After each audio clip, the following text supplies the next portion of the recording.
Hi guys, welcome back to WorldCupPreview.com, and now we're into Group C, which is consisting of England, USA, Algeria and Slovenia.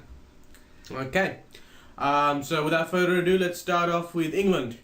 Alright, we're going to start with England. We'll go through each team. Okay, England, well, the home of football, the event of football. Once again, England. And they've only won one World Cup. They only won one World Cup to show for it, you know. Yeah. The other countries have taken their national sports, they've perfected it. I mean, in Brazil, there's a common saying that the English invented it, the Brazilians perfected it. And the English. Same goes for cricket. I mean, they and other invented sports, other sports they invented. They invented a lot of the major sports, and then these days they're just not up to the world standard anymore. Yeah.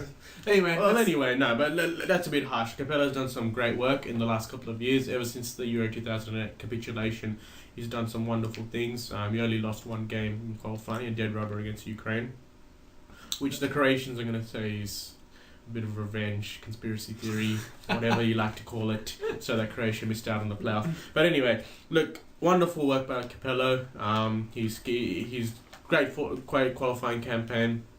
He's got the best out of Rooney, got the best out of most of the team. It looks like the Capello is a coach which is actually getting the best out of all his players, because for the last couple of years they've had another coach by the name of Sven Goran Eriksson, who, despite having great players at his disposal, was never able really to get past the quarterfinals.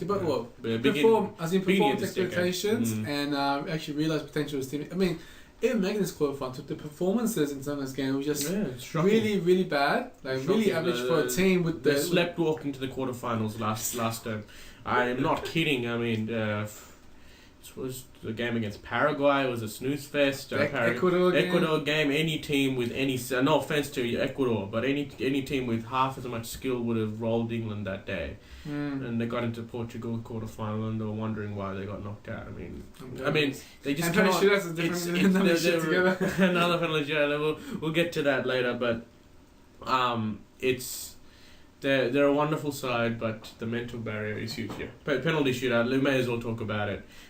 1 out of 7, or was it 1 out of 6? I think it was 6. 1 out of 6 in major international tournaments. Let's start with Italia 90, knocked out in the semi-finals in a penalty shootout.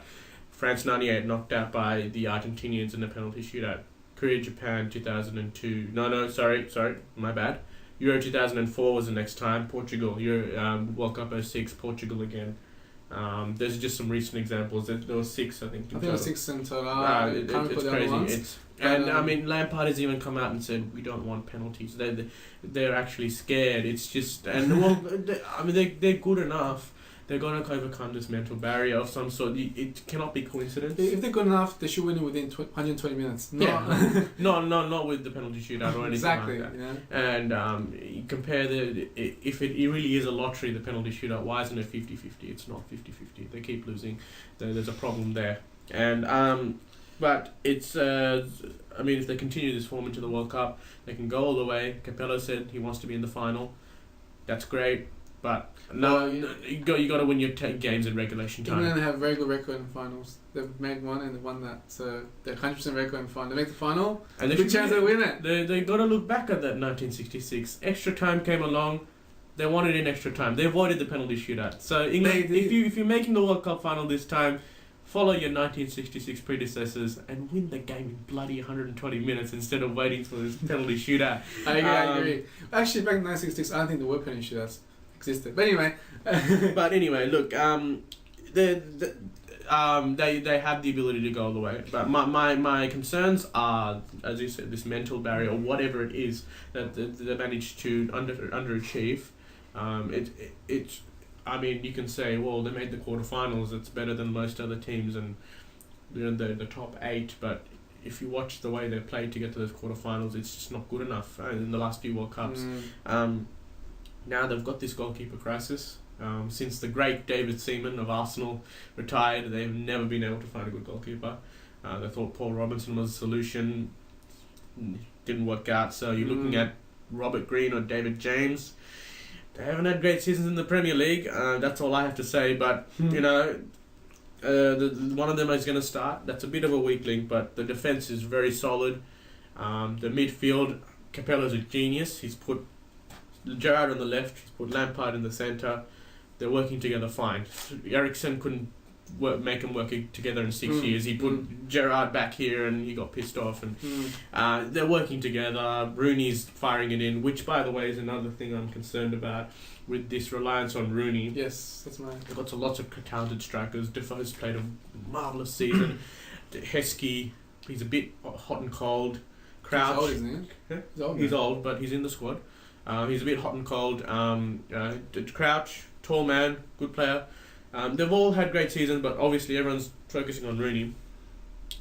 Yeah, someone's got to take up the responsibility. Well, he's had pretty much he's had the best season of his life. Yes, but as you've seen with Manchester United, take him out, people struggle to take the responsibility now. I know, but Defoe isn't like Berbatov or Crouch isn't like Berbatov, but I'm just saying, for the entire England team's sake, they'll need to learn how to deal with him, because he can't do everything, and it looks like he is doing everything these days. He's playing phenomenally. He's just wonderful. Well, he was, because the last month or so he's been having injury reoccurrence. Yeah. He had a groin injury. It was Bayern Munich, and then he tried to come back, and since then he's actually been out of the game for a while again, because as a precaution, he says, his groin injury has reoccurred. So, it's a chance that this pretty injury means that he sort of has to regain the form again that he had before.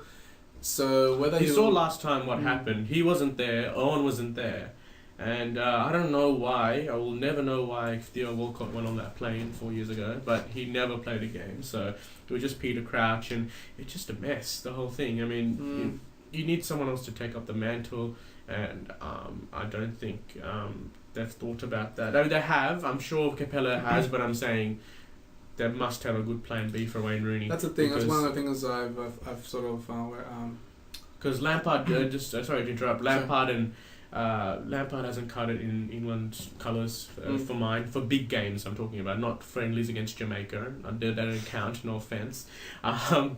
Big games. Last World Cup, he just did not step up. He just the attacking players and. They've got to step. But the thing is, it's all up to the coach and how he actually uses these players' talents, and it gets them to integrate and work well together. Yeah. So I have faith that Capello is doing the right thing. I think they can take a step further this time. I think they'll go past the quarterfinal stage, but that's for later in the program, where we actually show you the draw and see who they can come up against. But Fabio Capello for me is the X factor here. He's England hasn't had a lot of foreign coaches in the past, and the last one I had wasn't the best. It wasn't the best. One of the worst. Capello. Hey, he won the FA Summer Tournament. Come on. FA Summer is a huge tournament, like the 3 World Cup teams participate in that tournament. Was it Iceland and Japan, I think? Iceland and Japan. I mean, Iceland's a big team. You got Good Johnson, Good Johnson is he's the Iceman. Oh, man. He's so good. Under one